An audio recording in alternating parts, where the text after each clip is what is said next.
BFM TVSD, il est 19h47. On va évoquer ensemble un message qui n'est pas triste. Ça, c'est important d'insister là-dessus. Il n'est pas triste, mais il est bouleversant. Il est sur le blog d'Axel Kahn, le généticien, qui écrit hier « Je ne serai bientôt plus. Ils seront encore. Je les accompagnerai ». Voilà Axel Kahn qui parle de ses proches. Il est atteint d'un cancer, on le sait. Il est de retour en soins palliatifs à domicile.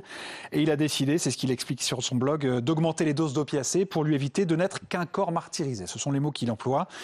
Axel Leloup, c'est encore ce qu'il écrit, s'apprête à laisser se faire les choses qui doivent se produire souriant. Le loup, c'est l'animal totem d'Axel Kahn. Donc le loup, il a regagné sa tanière avec sa meute autour de lui. Bonsoir Laetitia Mendes. Bonsoir. Vous êtes la présidente de l'association Génétique Cancer. On l'a beaucoup entendu, on l'a beaucoup lu, on l'a beaucoup vu. Est-ce que vous lui êtes reconnaissante d'avoir autant pris la parole ces dernières semaines ? Bien sûr, parce que le cancer, il faut qu'on en parle le plus possible. Ça touche de plus en plus de familles, à des âges de plus en plus précoces. Donc il faut absolument qu'on parle de ce fléau et aussi de cette maladie qui dévaste, qui décime des familles entières. Et le combat continue, le combat doit avancer. On doit pouvoir sauver plus de vies. On doit pouvoir trouver des moyens d'agir en prévention, d'anticiper. Et c'est vraiment le cas. En tout cas, moi, j'ai souhaité fonder cette association pour ça, pour qu'on puisse en parler, pour qu'on puisse briser les tabous aussi et qu'on puisse agir. Alors ça résonne évidemment encore plus fort auprès des dizaines de milliers de familles qui empruntent ce même chemin. Est-ce que ça fait du bien aux autres familles de lire ces mots, d'entendre Axel Kahn ? Oui, il y a un réconfort. Il y a un réconfort et on le trouve aussi beaucoup aujourd'hui dans l'envie de fédérer, de rassembler, de construire encore tous ces groupes de parole, ces rassemblements. On a besoin d'être soutenus, on a besoin que les médias, mais aussi forcément toutes les personnalités publiques qui traversent ces moments difficiles, que traversent énormément de gens encore aujourd'hui dans la lutte. On a besoin de comprendre que ça arrive à tout le monde. Que voilà, le cancer peut toucher chacun d'entre nous. Sur son blog, il y a plein de photos. Il y a des photos de famille, il y a des photos de lacs, il y a des photos de fleurs. Il y a une très forte notion d'acceptation de ce qui doit être, une notion de paix qu'il a trouvée. Dans quelle mesure est-ce que ça correspond à ce que vivent les malades en fin de vie ? Parce qu'on a besoin, je pense, de laisser un message positif dans la transmission, surtout pour les impuissants. Surtout pour les accompagnants. Voilà, moi, c'est vraiment ce message que j'ai ressenti, qui m'a été transmis de ma mère.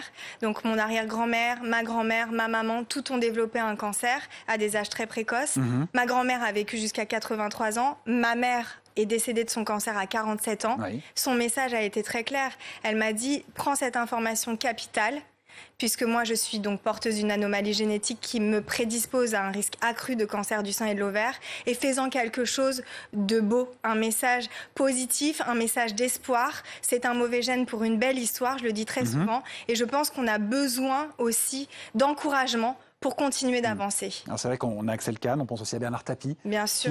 Qui est un véritable combattant. C'est une autre stratégie qui est plus musclée, mais qui est aussi dans la forte communication. Je voudrais qu'on évoque votre cas personnel aussi, parce que vous, c'est une autre star qui vous a montré le chemin. C'est Angelina Jolie. Oui, vraiment. Dans quelle mesure ? Dans la mesure où, quand moi j'ai découvert son histoire à elle, qui faisait écho et résonance à la mienne, elle a fait une double mastectomie. Elle a fait donc une ablation préventive de la poitrine. C'est une opération que j'ai réalisée bien avant elle, donc il y a un peu plus de 15 ans. Et oui, une mastectomie prophylactique bilatérale préventive.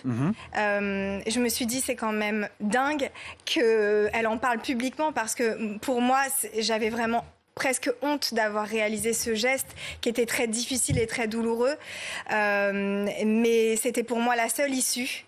Et je trouvais en son appui, en cette campagne mondiale qu'elle a fait, un message pour montrer le chemin, que c'était possible, et une résilience aussi. Merci beaucoup Laetitia Mendes d'avoir été avec nous sur le plateau de BFM TVSD. Je voudrais qu'on laisse les derniers mots à Axel Kahn lui-même.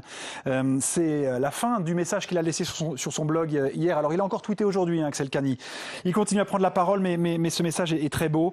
Puis la main dans la main des miens qui seront transpercés de mon amour, moi-même nimbé de leur amour, je m'endormirai.